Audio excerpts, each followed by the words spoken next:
Imagine drifting through fog so thick it clings to your soul, and hearing a whisper, not from the wind, but from the past itself.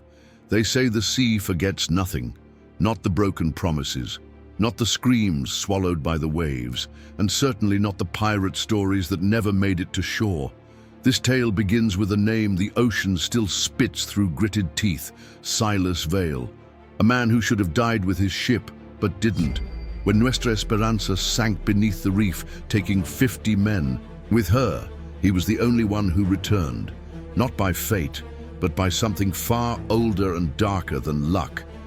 Blackbeard's crew found him clinging to driftwood off the coast of Martinique, eyes hollow, hands steady, no cries for help, just silence, as if the storm hadn't taken everything from him, or maybe left something behind. This isn't just a story. It's a confession soaked in salt and sorrow, pulled straight from the pages of a diary no man should have survived to write. A tale of betrayal, obsession, and the kind of loss that gnaws at your soul long after the waves go still. Welcome to the channel The Pirate's Diary. If tales of pirates, lost oaths, and cursed gold stir something in you, the sea keeps its stories, but only for those who dare to remember. Will you join the crew, subscribe, and step aboard? The man who fell with the ship. They thought he was broken, not from the storm, nor the shipwreck. Something deeper, something the salt couldn't wash off. After we pulled Silas Vale from the reef, none of us spoke to him much. Men like him, they don't come back empty. They bring things with them. Things you can't see, but you feel, like cold hands brushing your spine when no wind's blowing. He didn't eat, didn't sleep, just stared at the boards of the deck like he was reading scripture only he could understand.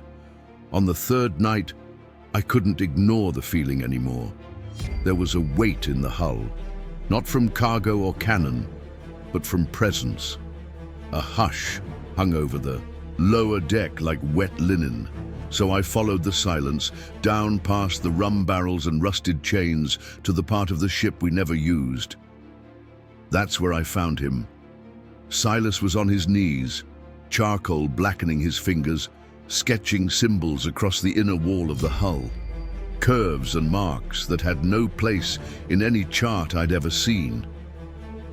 His breath was slow, like he was trying not to disturb something sleeping nearby. The moment he sensed me, he paused. Without turning, he whispered, "The Esperanza wasn't lost. She was taken." I didn't speak, I just listened. His voice was frayed, not from shouting, but from holding in too much for too long. "Something waits beneath Devil's Gate," he said. "It calls ships to it, pulls them down through the arches like teeth and never lets go." I knew the name, Devil's Gate, a stretch of rock just off St. Vincent, where reefs twist into spires and waves echo like moaning voices. Few dared sail near it, fewer returned. And those who did were never the same. Blackbeard, yes, that Blackbeard, had been silent ever since Silas came aboard. But that night, I saw him descend to the hold. He stood there just behind me, not saying a word, eyes locked on those markings like he'd seen them before, maybe in a dream or a nightmare that never ended. The fire in his gaze didn't flicker, it burned cold. He knelt beside Silas and asked only one thing: "What did it promise you?" Silas didn't answer right away. His hand trembled, still holding the charcoal, still dragging those cursed lines. Then, barely audible, he muttered, "Not life, not gold, just the truth. The kind men drown trying to forget." That's when I realized something no sailor ever wants to admit. This wasn't about treasure. This wasn't about revenge. It was about something older than all of us, older than salt, older than sails, older even than Blackbeard himself. That night, the ship groaned louder than ever. The wind didn't shift, but the sea felt closer, like it was listening, breathing. The crew grew restless. They avoided Silas, they avoided the lower deck, but they couldn't avoid what followed. We'd taken something aboard, not just a man, but a memory soaked in the kind of sorrow the ocean hides in its deepest cracks. Sometimes I wonder if we ever really left Devil's Gate that day, or if we've been circling it ever since. Cursed to relive the moment a whisper beneath the deck told us the sea doesn't forget, it waits. And Blackbeard, he never spoke of that night again. But he changed. No more toasts, no more fire in his laugh. Only the cold silence of a man who remembered something he had tried hard to bury. Some say captains command the sea, but I know better. The sea commands the truth, and it chooses when to speak it. And when it does, it always starts with a whisper. There are things a sailor trusts more than blood, the feel of the wind, the pull of the tide, and the compass that keeps you steady when everything else goes dark. But Silas carried a compass that refused to obey. It wasn't broken, it was worse than that. It spun wildly under clear skies, danced circles when the ship sat still, and pointed to places that didn't exist on any map we trusted. A thing like that doesn't just unsettle men, it unravels them. The first time I saw it, Silas had it clutched to his chest like it was alive. The needle moved, as if it knew we were watching, like it was choosing where to look. Some said it was made from metal, dragged off a wreck near Devil's Gate. Others swore they'd seen similar markings carved into tombstones in Barbados, the kind no priest dared bless. The crew didn't like it. Sailors don't fear storms, they fear the things that don't make sense. And that compass, it whispered madness. One night, under a moon that hung too still, one of the younger deckhands, Mateo, tried to end it. Said he'd seen enough. Said no object should twitch like that under calm stars. He pried it from Silas's coat, while the man slept and marched to the rail. I watched him, silent, unsure if I should stop him. He didn't make it to dawn. By morning, Mateo was gone. No cries, no splash, just a pair of worn boots left neatly beside the starboard edge, as if he'd stepped out of them, calm as can be. No footprints, no blood, just salt. From then on, no one touched the compass. Not even Silas. He'd just leave it out at night, open to the stars, as though daring the sea to look back. But Blackbeard was different. The man had seen more curses than most had seen sunsets. When he finally reached for the compass, I held my breath. The crew did too. The needle twitched, stuttered, then stopped, still as death, and it pointed true. Not north, not home, but to the southeast, to a patch of ocean the charts left blank. I saw Blackbeard's jaw tighten, his fingers curled, not in fear but memory. Something behind his eyes flickered, like a wound reopening after years of pretending it healed. He knew where it pointed. He remembered.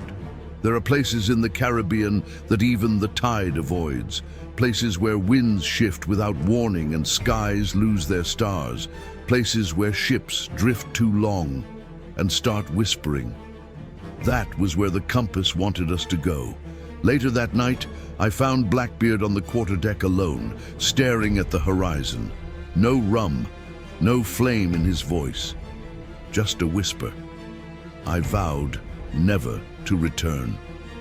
He didn't say what he meant, but I saw the shadow in his face, the kind of shadow you carry when you've buried something precious or someone and prayed the sea would forget.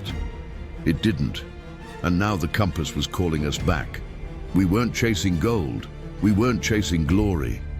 We were following something darker, a truth wrapped in waves, heavy with guilt and soaked in everything we'd lost.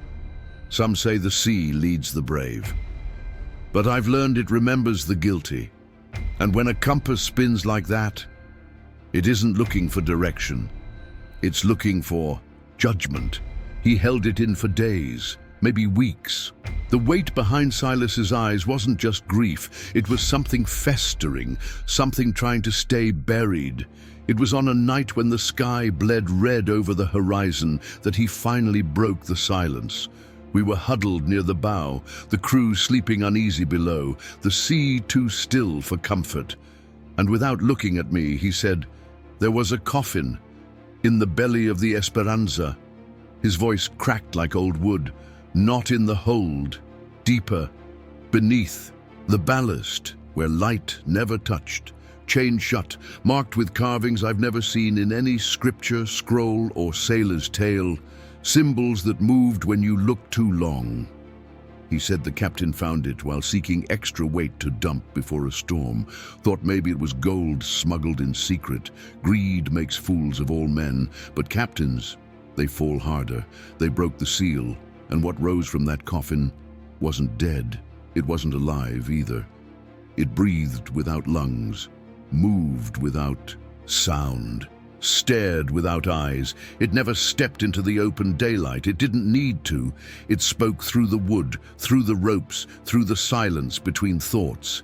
It whispered to them, in dreams at first, names, places, promises.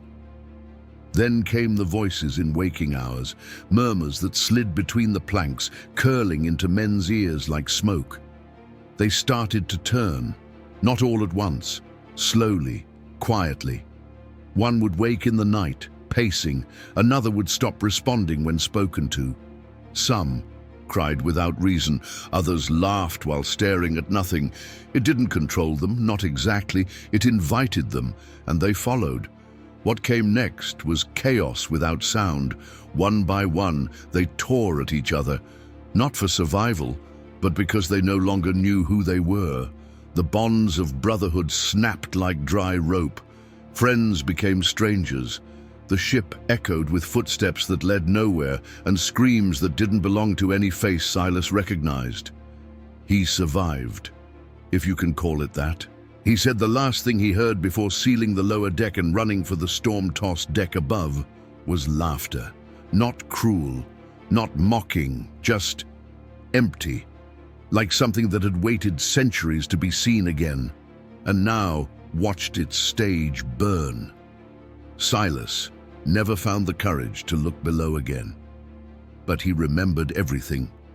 The way the air changed when the coffin opened, the way the captain smiled too wide the day after, how the sea seemed to part for the thing's voice. And most of all, the map, yes, the map, etched into the inside of the coffin lid, drawn in bone dust and dried brine, was a path, a twisted route across the archipelago, through sunken temples and reef-choked channels. No names, just marks. A trail meant for something not of this world, a destination no man should seek. And yet, even as he spoke, I saw it in Silas's hands. He'd copied it, not because he wanted to, because he had to. The thing hadn't just survived, it had marked him. He wasn't just a witness, he was a vessel now, a bearer of knowledge that screamed to be forgotten. Blackbeard didn't speak when Silas finished, but he reached for his blade and carved a new mark into the mast, not of a ship or a skull or a storm. Just a single symbol, taken from that cursed coffin. None of us asked why, because deep down we all knew. This wasn't a tale to pass around a fire, it was a warning, a memory soaked in shadow and sealed in screams. And the sea? It still holds the rest of that map, buried in bones, waiting for the next fool to follow. The compass led, and we followed, against reason, against instinct, against the trembling in our bones that warned us to stop. For days the sea spoke no word, no gulls, no wind, no current, just silence, thick and strange like the world itself had turned away. Then on the seventh day it appeared. A sliver of land, jagged as broken teeth, rising out of a mist that clung to the waves like it had grown there. No name marked it, no flag claimed it. Not a single line on any chart dared to acknowledge its existence. But the compass knew, and Silas had always known. The isle was shaped like a wound, a ring of black stone, carved by time or something older. Trees sprouted in crooked spirals, their bark twisted with veins of white salt, as if the sea had tried to reclaim them but failed. The birds, what few there were, flew not in circles but backward, wings slicing the air in defiance of everything we knew to be true. The crew froze, hardened. Men, some with more scars than teeth, all of them wide-eyed and whispering prayers they hadn't spoken in years. One begged to turn back. Another fell to his knees, shaking, repeating the name of a lost brother like it was a shield. That's when Blackbeard stepped forward. He said nothing, he just drew his blade, slow and deliberate, the steel catching no light in that cursed haze. Without looking back, he stepped onto the rocks. His boots didn't crunch. They sank, like the isle itself was tasting him. Silas followed. No hesitation, no fear, only that same haunted calm he always wore when the air grew wrong. "It's waiting," he muttered, eyes fixed on the twisted trees. "It knows you're coming." I stood there at the edge where ship and shore met, and I swear, the sea behind us stopped breathing, the waves held still. Even the breeze, which had carried us through so many storms, vanished, as if the ocean itself was holding its breath. We weren't alone. Something had called us there. Not a treasure, not vengeance, a reckoning. And the isle, it felt awake, not alive like a beast, but aware, like a watcher at the bottom of a well, staring up through centuries of silence, waiting for someone foolish enough to return its gaze. Blackbeard walked as if the ground remembered him. Silas whispered to shadows like they answered. And behind them I followed, not out of courage, but because I knew this path didn't end on the map. It ended within. No songs were sung, no banners flown, only footsteps and silence. I looked back once. The ship floated motionless, untouched by tide. Our sails hung limp, the Jolly Roger draped like mourning cloth. And in that stillness, I realized something no sailor ever wants to admit. We hadn't discovered the island. It had let us find it, and now that it had, it wasn't going to let us leave. The jungle swallowed sound, no bird song, no insects, just the crackle of breath and the crunch of boots on roots that twisted like veins beneath the earth. Every step deeper into that cursed island felt like stepping into something's mouth, wide, patient and eager to close behind us. It was Silas who led the way. His pace never faltered. He knew. Through spiraling trees and branches that dripped with something thicker than dew, we came upon the wreck. There she was, La Esperanza, or what was left of her, split clean down the center like an offering, her bones sunken into the soil as if the island itself had claimed her. But the real wound was beneath. Half buried beneath the broken keel, still surrounded by shattered chains and ancient carvings, lay the coffin. The same coffin Silas had described in the hold, but now it was open and empty.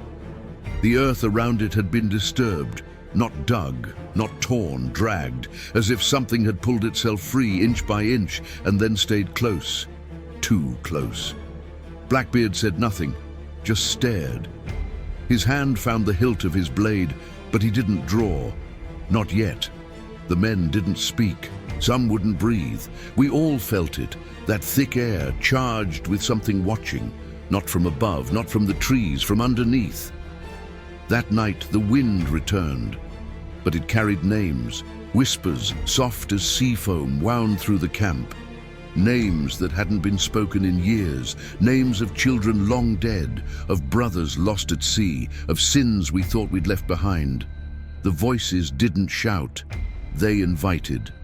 Mateo, the deckhand who once mocked Silas, woke screaming and sliced through half. Our rigging, before we could stop him, said the sails had eyes, that they were staring. Another, Elias, walked quietly into the jungle with a lantern and never came back.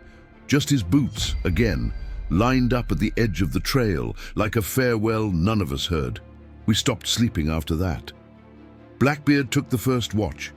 He stood beside the shattered coffin, blade drawn, eyes locked on the tree line, like he was waiting for something he'd seen before, something that had haunted him long, before this voyage ever began. Under his breath, he muttered curses in a tongue none of us knew, something older than English, older than blood, the kind of words passed down from ancestors who never wrote them, only survived them. The fire died low, the wind died lower, and yet the jungle breathed, not with lungs, but with memory.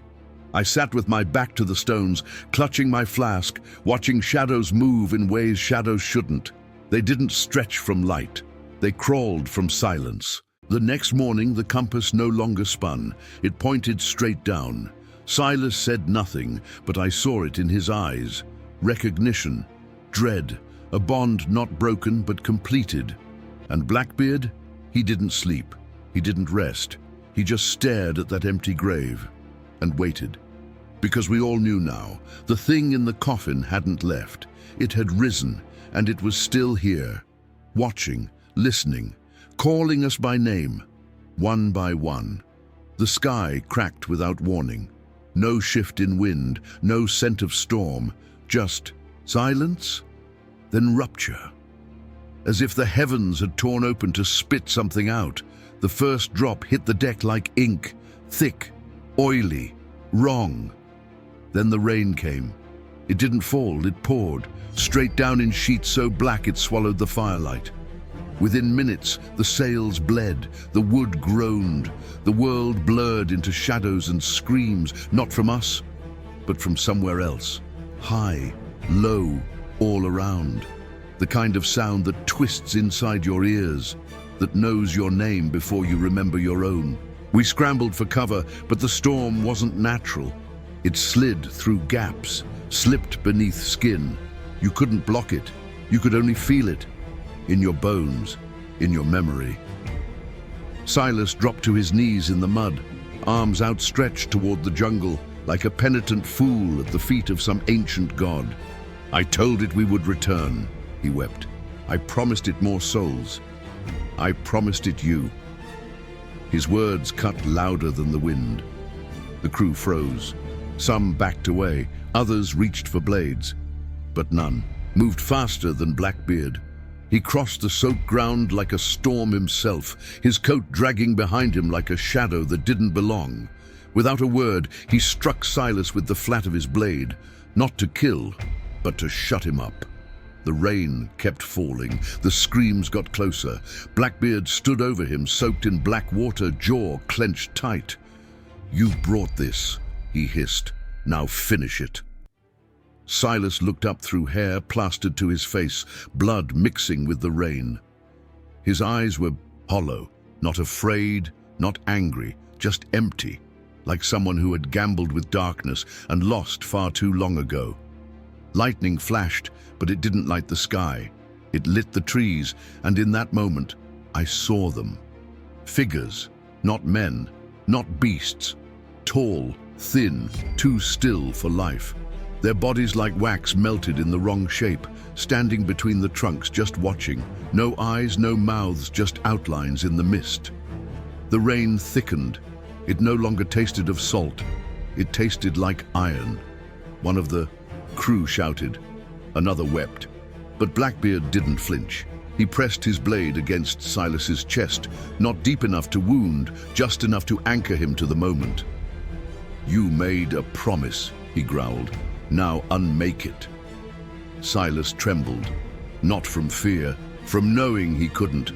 This wasn't a deal made with demons or devils. This was older, deeper. The kind of vow whispered to the dark when no one else listens, and the dark answers. The rain would not stop, not until it was paid. We huddled near, the broken hull of the Esperanza, watching the jungle breathe in and out, pulsing with something we couldn't see. The air smelled of wet roots and forgotten blood.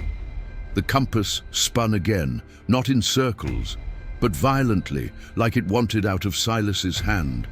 He clutched it like a relic or a curse, and behind us the sea began to retreat, not in tide, but in fear. The island wasn't just remembering, it was awakening, and it wanted what it was promised. The path narrowed the deeper we went. Roots clawed at our boots. The sky vanished above us, swallowed by a canopy that pulsed like breathing skin.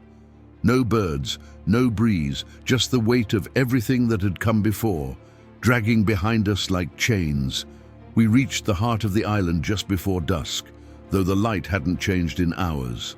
The clearing was carved from living stone, a perfect circle of silence surrounded by bones. Not scattered, arranged, skulls placed in deliberate patterns, rib cages arched like cages left open, each one facing inward toward the altar, a slab of black rock, slick with time and something else, something that shimmered, not with light, but memory. Silas stepped forward without needing to be told. His hands shook, but his pace never faltered. He placed the compass in the center of the altar. The moment he did, the wind died. No rustle, no hum. The whispers, the voices that had haunted us for days, vanished. The jungle held its breath, and then it watched. A shape bled out from the trees, not walking, not floating, but slipping through space. Tall, bone-thin, skin like wet ash. Eyes hollow, not empty, hungry. Its face was featureless and yet unbearable to look at, as if every loss we'd ever carried stared back at us through its void. It didn't speak with a voice. It vibrated deep in the chest, low in the gut where fear takes root. Blackbeard stepped forward, blade sheathed, chin high, unshaken. "We give you the compass," he said, his voice steady as stone. "You let us leave." The shape tilted its head slowly, like it had waited centuries to hear that phrase again. It said nothing at first, just stared. Then finally, a rasp. Not breath but decay formed into sound. "Not him." Its face turned toward Silas. "He stays." No one moved, no one breathed. Silas looked down once, at the altar, at the compass, at his own trembling hands. Then up at us. At Blackbeard, at me. He didn't speak. He just nodded. There was no panic in him, no pleading, only resignation, like a man who'd read the final page of his story long before the ink had dried. The thing approached. It didn't drag him, didn't bind him. It simply touched his shoulder, and Silas went with it. No scream, no struggle. He disappeared into the dark with the same quiet that had always followed him, as if he'd been waiting for this moment since the day the Esperanza sank. The jungle sighed, not in relief, in closure. The leaves rustled, the wind returned, and somewhere in the distance, the sea exhaled. We turned back. The bones did not follow. The altar did not speak. The compass remained, cracked now, its needle still at last, pointing nowhere. Blackbeard led us to the shoreline in silence. He never looked back, and neither did I. Because some bargains aren't sealed in blood, they're sealed in remembrance, and the island would never forget the soul it had claimed. They didn't speak as they rowed.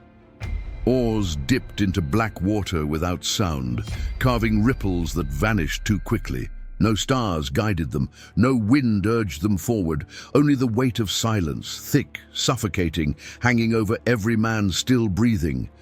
Behind them the island faded, not slowly, not with distance. It closed. The jungle swallowed its own paths. The mist rolled back in, the stones folded into shadow, as if the land had never existed.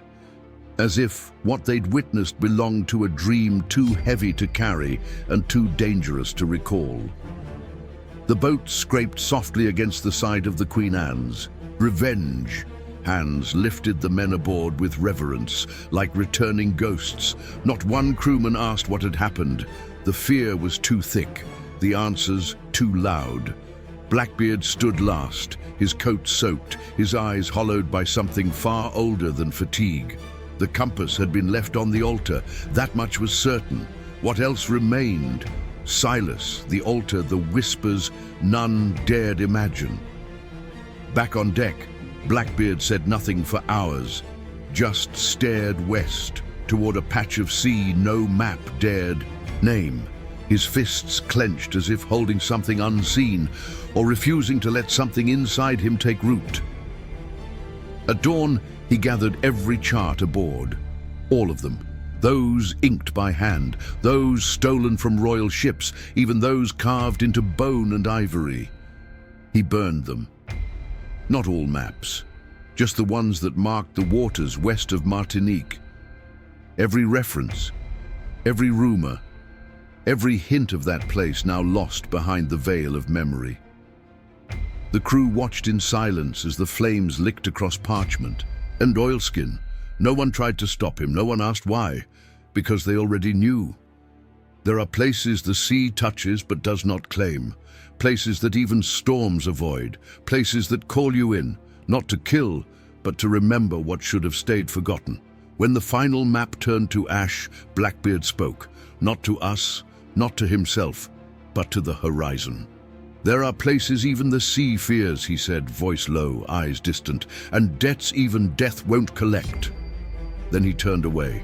The wind returned, the sails caught breath, and the Queen Anne's Revenge drifted onward. But we never sailed west again, not once, not ever. And though we lived, none of us truly came back, because there are islands you leave behind, and islands that never leave you. Years passed. The sea moved on, as it always does, shifting tides, swallowing traces, painting over horror with silence. But some stories, some scars, they don't fade, they wait. A fisherman near Port Royal found the bottle tangled in seaweed drifting just beyond the reefs. Inside was a scrap of leather-bound parchment, burned at the edges, the ink blurred but not lost. The signature was faint but clear. Silas Vale. His words were few, just enough to chill the hands that held them. If you find this, remember, not all wrecks come from storms. Some are drawn, lured, devoured. We broke something we should have left buried, and Blackbeard, he knew, he always knew. There was no more, no map, no direction home, only the weight of a truth so heavy, even the ocean couldn't hold it forever. And that's the part no sailor speaks of. You see, the sea doesn't always roar when it destroys. Sometimes it whispers, sometimes it waits. There are places on no map, not because they were never found, but because they were meant to be forgotten, marked in bones, etched in curses, hidden in the space between a compass needle and a heartbeat. And Blackbeard, he never returned to those waters, but he carried them with him, in his silence, in the fires he lit, in every map he burned. He became something more than legend, a warning, a shadow of what obsession can cost. His crew tried to forget, but the sea has a way of keeping receipts, and not all debts are paid in gold. Those who lived, if you can call it living, walked differently after, spoke less, slept with eyes open. Some forgot their own words when they tried to retell the tale. Others never spoke again. The name Devil's Gate became myth, a story told in ports when the rum runs deep and the candles burn low. But every version ends the same way, with a silence too long, a stare too far, and a name whispered like a prayer that's already been denied. Silas was never seen again, but the bottle surfaced. And that means something. Maybe he tried to make it right. Maybe he wanted someone else to turn back. Or maybe he just couldn't carry it alone anymore. The sea never told. And now I ask you, have you ever heard of Devil's Gate? Would you follow a compass that spins under clear skies? What would you trade to forget the truth? Some tales are born from treasure and storm, others from guilt, betrayal, and promises whispered too loud in the dark. If this story stirred something in you, don't let it drown in silence. Subscribe and return for more shadows the sea tried to swallow. Somewhere, the tide is rising again, and the diary isn't finished yet.